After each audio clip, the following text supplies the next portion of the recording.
আপনার কি মনে হয়েছে কেউ কেউ সহজে ধনী হয়, আবার কেউ কঠিন পরিশ্রম করেও কষ্টে জীবন চালায়?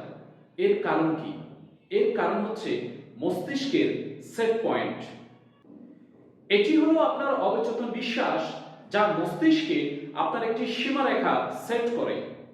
উদাহরণ দিয়ে যদি বিষয়টা স্পষ্ট করি, তাহলে একটি রুম হিটারের সেট পয়েন্ট যদি 25 ডিগ্রি থাকে, তবে তাপমাত্রা বাড়লে বা কমলেও সেটি আবার 25 ডিগ্রিতেই ফিরে আসবে।